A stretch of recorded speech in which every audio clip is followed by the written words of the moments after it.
is a great little sandwich with our homemade pimento cheese, our white bread, and everything going. Like all of our other sandwiches, we were starting with our butter oil. We'll lay our white bread directly down in the butter oil press, and it's honestly, that is the hardest part of making the sandwich right now.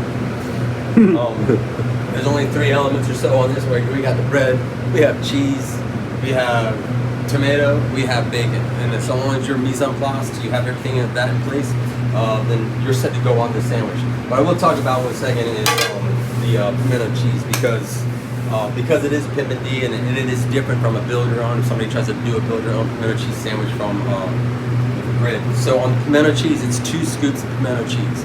We use the 2-ounce scoop on this sandwich. All we're looking for again is color. Boom, that's awesome. Awesome, right?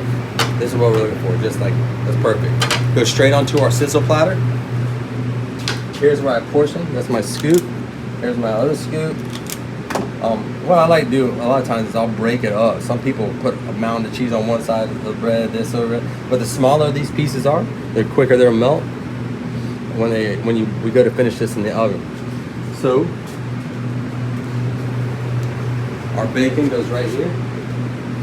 And this is another area where, since this is going in the oven, I'm not going to try to refresh bacon on the grill.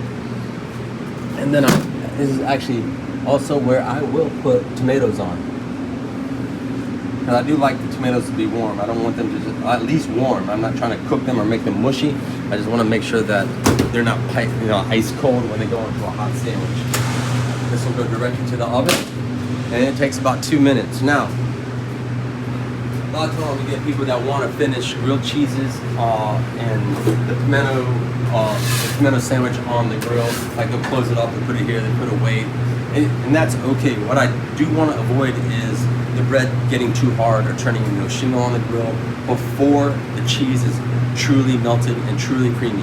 And that's one of the reasons I like to put and finish my grilled cheese in the oven. The second reason is when I'm getting slammed over here, the last thing I want is for the weights that I rely on to make all of my hot sandwiches to be tied up on the cheapest sandwich on our menu, on a grilled cheese or something like that. So the weights are just for like getting my bread brown as quickly as possible, and then onto my next sandwich. And then so I don't want to. I can't get tied up waiting on my weights. So the oven's a great place to finish it. Also, I can usually check that off my list of what I have to get in and off the grill. And in worst case scenarios, the expo person or the cold side guy can pull the sandwich while the hot guy is getting rocked over here.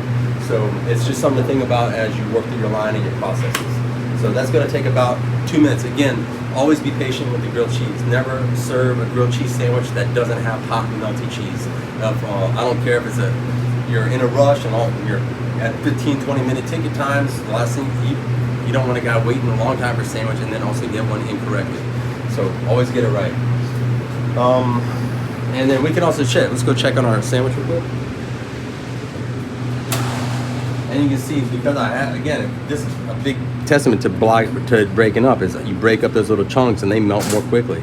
The tomatoes still have their texture, and these are just starting to get refreshed. I'm gonna give it one more minute because I want to be that super nice sandwich.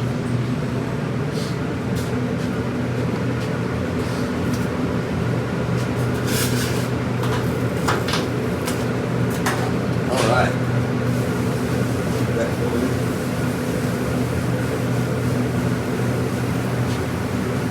Okay.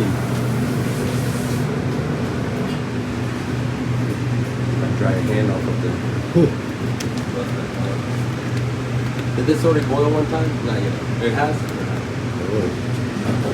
think it's all the way in. They got it.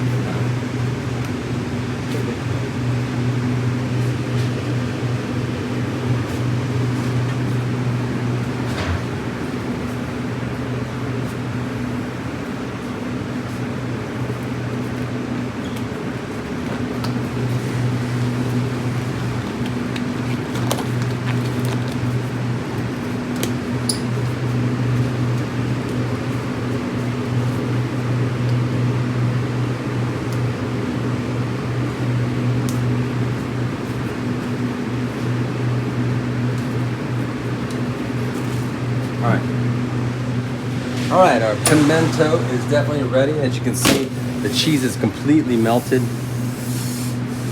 Bacon looks nice, and the tomatoes are at least room temperature, a little over. That is our finished sandwich. Again, straight line cuts. And this is what that should look like. All right, that's our Pimpin D.